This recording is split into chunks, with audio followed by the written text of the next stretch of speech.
कहानी की शुरुआत होती है एक जवान लड़की से जो देर रात को ऑफिस से घर लौट रही थी। सड़क पर एक ही टैक्सी थी जिसमें कुछ लड़के बैठ गए और अब उसे अकेले ही चलकर जाना पड़ा। जैसे ही वो एक अंधेरी गली में घुसी तो अचानक एक वैन उसके सामने रुकी और दोशिक नाम के एक ड्राइवर ने उसे लिफ्ट देने की कोशिश की, लेकिन वो लड़की मना करके आगे बढ़ गई। पर कुछ ही देर में उसे अजीबोगरीब आवाजें सुनाई दी। उसने पीछे मुड़कर देखा तो वैन का दरवाजा खुला था और उसमें से किसी के रोते हुए मदद मांगने की आवाजें आ रही थी। लड़की ने पास जाकर देखा कि वैन में कुछ कपड़े रखे थे और एक आदमी की लाश थी। असल में ये आवाजें कोई और नहीं बल्कि दोशिक ही निकाल रहा था। उसने अचानक लड़की को पकड़कर अंदर खींच लिया ताकि वो भाग न सके। कुछ देर बाद दोशिक ने कपड़े बदलकर पुलिस को फोन कर दिया। जब दो पुलिस वाले आए तो उसने डरने का नाटक करके उस जगह की तरफ इशारा किया जहां उसने लाश को फेंका था। उसने झूठी कहानी सुनाई कि उसने यहाँ कुछ मजदूरों को इस लड़की पर हमला करते देखा। खैर कुछ दिन बाद किम नाम की एक लड़की अपने ऑफिस में काम कर रही थी। वो बहरी थी, इसीलिए वो बाकी बहरे कस्टमर्स से वीडियो कॉल पर बात करके साइन लैंग्वेज में उनकी मुश्किलों का हल करती थी। एक दिन काम के बाद वो कंपनी वालों के साथ डिनर पर गई। वो किसी से बात नहीं कर पाती थी और इसी का फायदा उठाते हुए सभी मर्द उसका मजाक उड़ाने लगे। वो उसके लिए गंदी भाषा का प्रयोग कर रहे थे क्योंकि उन्हें लगा कि इसको कौन सा कुछ सुनने वाला है। मगर किम होंठ पढ़ना अच्छे से जानती थी, इसीलिए उसने भी कुछ गंदे इशारे करके अपना बदला ले लिया। खैर बाद में वो अपनी बहरी माँ को काम से लेने गई। उसकी माँ दर्जी की दुकान में काम करती थी और वो बेहद खुश थी क्योंकि उसे इस महीने बहुत अच्छी तनख्वाह मिली थी। अब उसने किम के साथ बीच पर जाकर बढ़िया छुट्टियां मनाने का प्लान बनाया। वहीं शहर में दूसरी ओर चोई नाम की एक लड़की अपने दोस्तों के साथ बाहर जाने के लिए तैयार हो रही थी, मगर उसका भाई जोंग उनके माँ बाप की मौत के बाद उसका कुछ ज्यादा ही ध्यान रखने लगा था। जोंग चोई के छोटे कपड़ों से खुश नहीं था और वो चाहता था कि वो अंधेरा होने से पहले घर लौट आए। चोई ने जल्दी आने का वादा तो किया पर बाद में उसने जोंग के मैसेजेस का रिप्लाई ही नहीं किया। फिर जब वो फोन भी नहीं उठा रही थी तो जोंग ने जाकर खुद उसे ढूंढने का फैसला किया। रात बहुत हो चुकी थी, इसलिए दोशिक भी अपना अगला शिकार ढूंढने के लिए निकल पड़ा। उसने देखा कि किम अपनी माँ को सड़क पर उतार कर गाड़ी पार्क करने गई,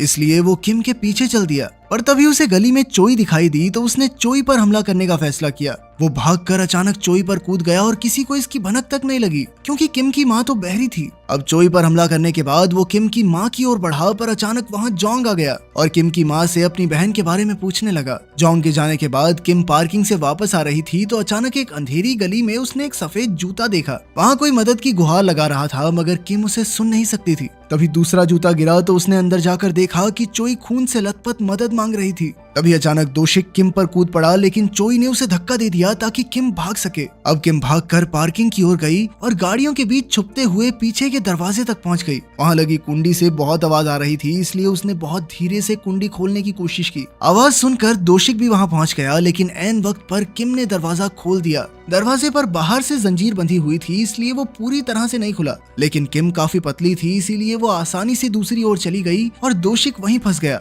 अब किम भागकर गाड़ी में गई और अपनी माँ को फोन करके वहीं रुकने को कहा, पर जैसे ही किम ने पीछे मुड़कर देखा तो दोशिक चाकू लिए पिछली सीट पर ही बैठा था। दोशिक ने उसे गाड़ी चलाने को कहा तो किम ने गाड़ी सीधा दीवार से टकरा दी और मौका पाते ही वहां से भाग निकली। दोशिक भी उसके पीछे दौड़ा पर किम ने अपनी माँ के पास जाते ही सड़क पर लगा अलार्म बटन दबा दिया। अब वो दोनों पुलिस का इंतजार करने लगी और दोशिक अपनी वैन में चला गया। उसने चोई को वैन में छुपाया और कपड़े बदलकर एक बिजनेसमैन का भेष बना लिया। फिर वो किम और उसकी माँ के पास गया और किम उसे पहचान ही नहीं पाई क्योंकि किलर ने पहले मास्क और हैट पहनी हुई थी। दोशिक ने कहा कि वो अपनी बहन को ढूंढ रहा है तो किम उसे अंधेरी गली में ले जाने लगी, लेकिन तभी पुलिस वहां आ गई। पुलिस वालों ने देखा कि गली तो एकदम खाली थी, पर किम ने कहा कि सिक्योरिटी कैमरास से सारा सच पता चल जाएगा। मगर पार्किंग लॉट के गार्ड ने बताया कि कुछ शरारती बच्चों ने कैमरास बंद कर दिए थे। खैर अब उन तीनों को रिपोर्ट लिखने के लिए स्टेशन लाया गया। लिफ्ट में दोशिक बार बार अपने बैग में रखे हथियारों को देखकर किम और उसकी माँ को घूर रहा था। उसे देखकर किम की माँ को थोड़ा शक तो हुआ, पर फिर दोशिक ने फोन दिखाकर कहा कि उसकी बहन का मैसेज आ गया है और वो अब बिल्कुल ठीक है।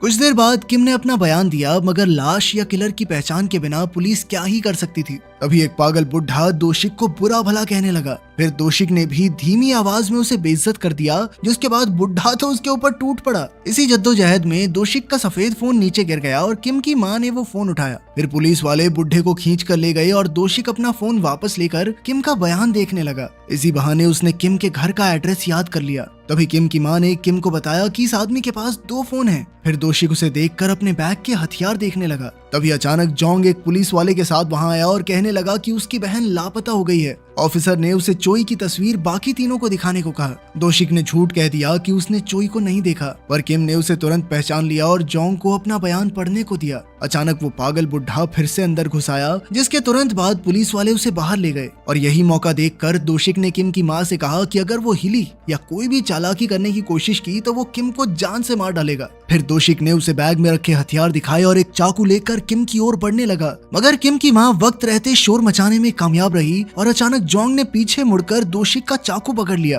फिर उन दोनों में हाथापाई शुरू हो गई और किम अपनी मां के साथ पुलिस वालों को बुलाने भागी। उधर दोषिक ने कहा कि उसने ही चोई पर हमला किया था, जिससे जोंग को बहुत गुस्सा आ गया और उसने दोषिक को बुरी तरह पीटा। अंत में वो दोषिक को जान से मारने वाला था कि पुलिस वहां आ गई। दोषिक फिर से नाटक करने लगा कि जोंग उसे मारना चाहता है और अंत में पुलिस ने जोंग को गिरफ्तार कर लिया। दोषिक तो बाहर चला गया, पर किम और उसकी मां जोंग के साथ वहीं रुकी। फिर जब पुलिस ने वहां की सीसीटीवी फुटेज देखी तो उन्हें एहसास हुआ कि ये तीनों तो सच बोल रहे थे। अब जोंग फिर से अपनी बहन की तलाश में जुट गया और पुलिस वाले किम और उसकी मां को घर छोड़ाए। उनके घर में कुछ लाइट्स थी जो थोड़ी भी हलचल होने पर ब्लिंक करती थी। कुछ देर बाद अचानक दरवाजे पर कोई आया, जिससे वो बेहद डर गई, पर ये किम की मां की दोस्त ही थी जो अपना सामान लेने आई थी। किम की मां और उनकी दोस्त सामान लेकर नीचे चले गए और इसी बीच दोषिक ने अंदर घुसकर बाहर का सेंसर तोड़ दिया। लेकिन अंदर के सेंसर को देखकर किम समझ गई कि कोई तो अंदर घुस चुका है, इसीलिए वो तुरंत चौकन्नी हो गई। पर दोषिक ने एक अलार्म क्लॉक बजा दी ताकि किम को लगे कि सेंसर अलार्म की वजह से एक्टिवेट हुआ है।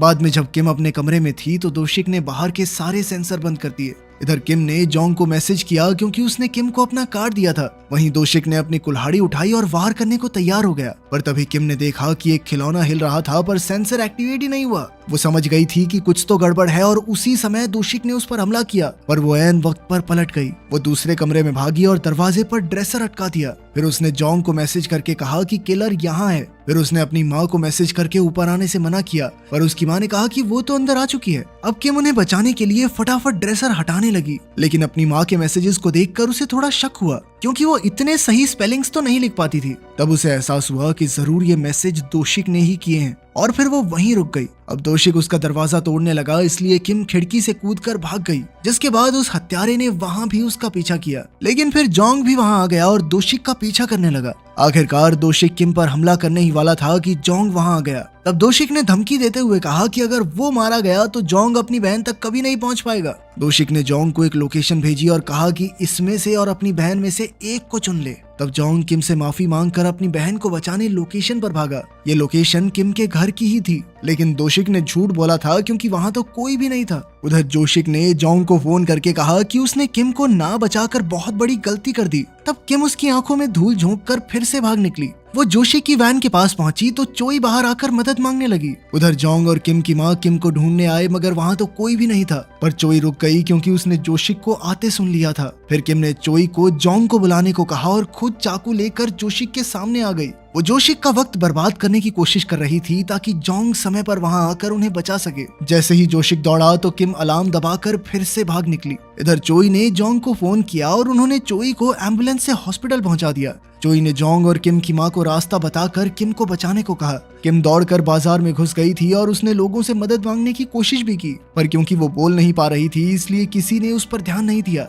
अब दोषिक नजदीक आ रहा था, इसलिए किम ने अपना चाकू निकाल लिया। किसी ने पुलिस को फोन करने की कोशिश की, पर दोषिक कहने लगा कि ये मेरी बहन है और इस बेचारी की दिमागी हालत ठीक नहीं है। ये देखकर किम भाग निकली, पर कुछ ही देर में पुलिस ने उसे पकड़कर दोषिक को सौंप दिया क्योंकि वो उसकी बहन वाली कहानी को सच मान रहे थे। अब दोषिक किम को एक अंधेरी गली में ले गया और वो किम को जान से मारने ही वाला था कि ऐन वक्त पर जोंग ने वहां आकर दोषिक पर हमला कर दिया। दोनों में जबरदस्त लड़ाई शुरू हो गई, पर मौका देखकर दोषिक भाग गया और बाजार में किम की मां से मिला। वो अब उन्हें अपना शिकार बनाना चाहता था, पर तभी किम भागती हुई आई और उसने दोषिक के शरीर में चाकू घोंप दिया, पर दोषिक को कुछ हुआ ही नहीं। दोषिक हंसने लगा, पर अचानक किम नीचे गिर गई क्योंकि चाकू तो उसे लगा था और अब चाकू दोषिक के हाथ में था। सबको लगा कि दोषिक ने ही उसे मारा है और तभी पुलिस वहां आ गई। उसे देखते ही पुलिस ने उसे गोली मार दी और उसकी मौके पर ही मौत हो गई। कई दिन बाद किम और उसकी मां बीच पर घूमने गए। चोई और जूंग भी उनके साथ थे और उन सब ने साथ में एक तस्वीर खिंचवाई। वो सभी काफी खुश थे।